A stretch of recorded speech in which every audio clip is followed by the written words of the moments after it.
दोस्तों, मैं फराज मलिक देश और दुनिया की कुछ खबरों के साथ एक बार फिर आपके सामने हाजिर हूं।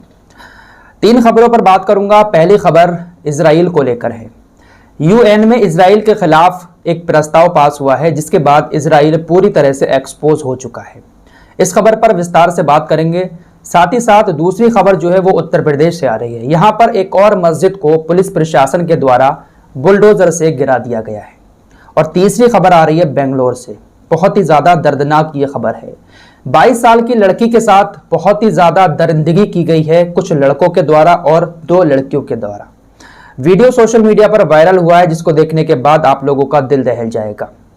इस खबर पर आराम से बात करेंगे और ये खबर आप लोग देखकर ज़रूर जाना, क्योंकि इस खबर को मेरे पास कुछ लोगों ने भेजा और उन लोगों ने भेजा जिनको आप अंधभक्त कहते हैं, और कहा कि फराज मलिक तो इस खबर पर वीडियो नहीं बना रहा है, ये खबर तूने अभी तक नहीं बताई।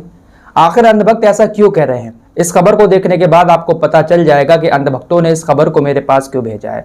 तो अंधभक्तों, खबर सुनाने से पहले आपसे कह देना चाहता हूं कि फराज मलिक तुम्हारी तरह अंधभक्त नहीं है। फराज मलिक हर उस इंसान के खिलाफ है जो इंसानियत का दुश्मन होता है, चाहे फिर वो हिंदू हो चाहे वो मुसलमान हो। तुम लोगों ने, मुझे पता है, मेरे पास ये खबर क्यों भेजी। तुमको लगा कि फराज इस पर बात नहीं करेगा। चलिए इस पर आराम से बात करेंगे, ये रिपोर्ट जरूर देखकर जाना। पहले बात कर लेते हैं इजराइल की। दोस्तों, फिलिस्तीन और इजराइल को लेकर यूएन में एक मीटिंग हुई थी। उसमें एक प्रस्ताव पास हुआ और इस प्रस्ताव में इजराइल के खिलाफ 24 देशों ने वोट डाला। 9 देशों ने इजराइल के समर्थन में वोट डाला।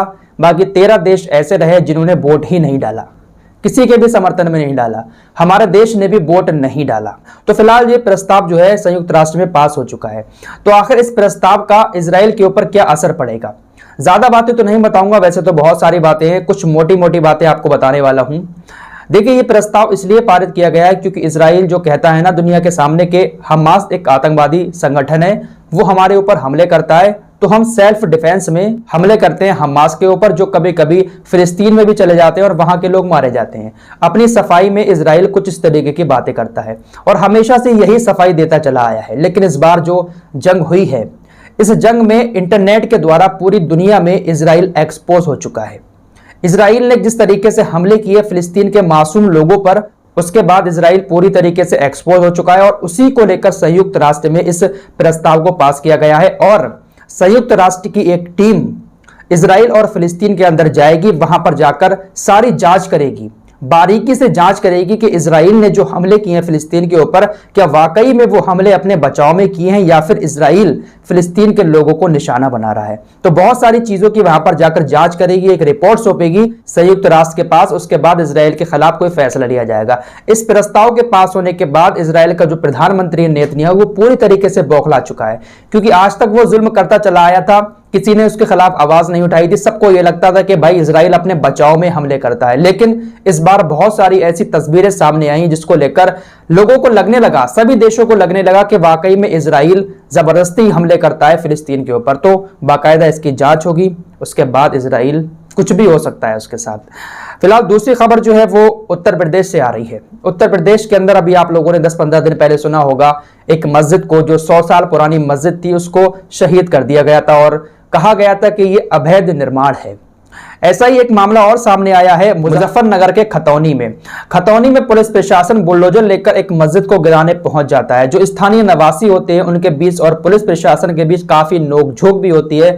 बहरहाल काफी नोकझोंक होने के बावजूद भी पुलिस प्रशासन ने मस्जिद को गिरा दिया, मस्जिद को तोड़ दिया। उसके बाद जो बची कुची जो दीवारें रह गई थी उसको स्थानीय निवासियों ने खुद ही तोड़ डाला और ये कहा गया कि ये जो मस्जिद बन रही है ना, ये मस्जिद बनी हुई थी, ये अवैध निर्माण था, इसलिए इस मस्जिद को हटाया जा रहा है। तो उत्तर प्रदेश के अंदर ये दूसरी घटना अभी बहुत जल्द ही सामने आई, जहां पर अवैध निर्माण के नाम पर 2 मस्जिदों को शहीद कर दिया गया हो।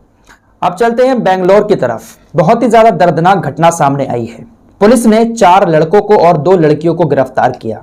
असल में मामला यह है कि सोशल मीडिया पर एक वीडियो वायरल हुआ जिसमें 4 लड़के और 2 लड़कियां एक लड़की के साथ, जिसकी उम्र 22 साल है, उसके साथ बदतमीजी कर रहे हैं, मारपीट कर रहे हैं। उनके ऊपर कथित तौर से बलात्कार का भी आरोप लगाया गया है कि लड़की के साथ उन 4 लड़कों ने मिलकर बलात्कार भी किया। उसके बाद उसके प्राइवेट पार्ट में बियर की बोतल भी डाल दी। बड़ा दर्दनाक घटना सामने आई है। सोशल मीडिया पर वीडियो वायरल हुआ, लोगों में गुस्सा फैल गया। उसके बाद पुलिस ने 4 लड़कों को गिरफ्तार कर लिया, साथ में 2 लड़कियां भी थी।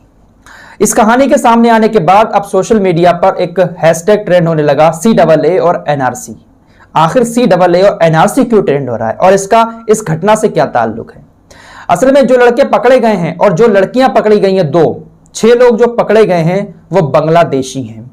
बहुत सारे बांग्लादेशी हमारे हिंदुस्तान में आकर रह रहे हैं, तो उसी तरीके के ये 6 बांग्लादेशी हैं जिन्होंने उस 22 साल की लड़की के साथ मारपीट की और इन चारों लड़कों पर कथित तौर से बलात्कार का भी आरोप लगा हुआ है। तो CAA और NRC इसीलिए ट्रेंड हो रहा है कि ये जो बांग्लादेश के घुसपैठिए हमारे देश के अंदर रह रहे हैं वो इस तरीके की घटना को अंजाम दे रहे हैं। इसीलिए CAA और NRC का हमारे देश के अंदर लागू होना बहुत जरूरी है।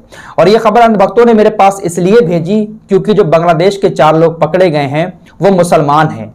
इसीलिए अंधभक्तों को लगता था कि मैं ये खबर नहीं दिखाऊंगा क्योंकि वो मुसलमान पकड़े गए हैं। फराज मलिक ऐसा नहीं करता। फराज मलिक हर उस इंसान के खिलाफ है, चाहे वो हिंदू हो चाहे वो मुसलमान हो, हर उस इंसान के खिलाफ है जो गलत काम करता है। सख्त से सख्त इन लोगों को सजा मिलनी चाहिए। वैसे हमारे देश के अंदर जो पक्के वाले निवासी हैं, जो सबसे बड़े अपने आप को देशभक्त मानते हैं, उनको लेकर भी हमारे देश के अंदर आए दिन बलात्कार की खबरें आती रहती हैं। कितने सारे हमारे देश के अंदर बलात्कार होते हैं, लेकिन सख्त कानून नहीं बनता। सख्त वाला कानून जब तक नहीं बनेगा ना, चाहे फिर वो घुसपैठिए हो चाहे हमारे देश के निवासी हो, बलात्कार होते रहेंगे। फिलहाल एक और बड़ी खबर सामने ये आई है कि वो जो लड़की है जिसका बलात्कार हुआ है वो भी बांग्लादेश की ही है और ये सब लोग आपस में एक दूसरे को जानते थे। किसी पैसों के लेन देन के मामले में जो खबरें आ रही है उसके मुताबिक आप लोगों को बता रहा हूं, किसी पैसे के लेन देन के मामले में उसके साथ मारपीट करते हैं वो लोग और उसके बाद लड़की का बलात्कार कर देते हैं। तो फिलहाल पुलिस ने चारों आरोपियों को और 2 लड़कियों को गिरफ्तार कर लिया है। सुबह जब पुलिस उन चारों लोगों को जहां पर इन्होंने ये कांड किया था वहां पर ले जाती है तो 2 लोग भागने की कोशिश करते हैं। पुलिस 2 लोगों के पैरों पर गोली भी मार देती है। तो यह है बेंगलोर की पूरी खबर। चलते चलते आप लोगों के सामने एक खबर और रख देता हूं। यह खबर है CBSE बोर्ड एग्जाम से जुड़ी हुई। अभी 12th का एग्जाम होना बाकी है CBSE का, और जो हमारे देश के केंद्रीय शिक्षा मंत्री हैं रमेश पोखरियाल, उन्होंने कहा है कि एग्जाम की डेट 1 जून को आ सकती है और जो एग्जाम होगा वो 30 मिनट का होगा। ओनली 30 मिनट्स का ये एग्जाम होगा और सारे जो है बहुविकल्पीय यानी वो ऑब्जेक्टिव वाले क्वेश्चन होते हैं वही आएंगे। आपको बस निशान लगाना होगा 30 मिनट में। उत्तर प्रदेश को लेकर भी मैंने आपको कल ही बताया था कि यहां पर भी 30-31 मई तक परीक्षा की डेट का ऐलान हो सकता है। तो जैसे ही कोई अपडेट आएगा मैं आपके सामने लेकर हाजिर हो जाऊंगा। फिलहाल आप लोग इंस्टाग्राम पर हमें फॉलो कर लें। जो वीडियो इसकी बेंगलोर वाली है वो मैं आपको वहां पर दिखा दूंगा। यहाँ पर थोड़ी यूट्यूब की पॉलिसी का मसला होता है, इसलिए मैं बहुत सारी वीडियो यहाँ पर नहीं दिखा पाता हूँ। मैंने आपको पहले भी बताया है कि भाई यूट्यूब ने मुझे वार्निंग दे रखी है पहले से ही एक बार, अगर अब दोबारा दिखा दिया तो भाई चैनल ही ना खत्म कर दे। तो आप लोग इंस्टाग्राम पर फॉलो कर लें, लिंक डिस्क्रिप्शन में दिया हुआ है, वहां से जाकर फॉलो करें और इस वीडियो को वहां पर आप देख सकते हैं। फिलहाल इस वीडियो में इतना ही, मिलते हैं एक और नई वीडियो के साथ, तब तक के लिए अपना ख्याल रखिए।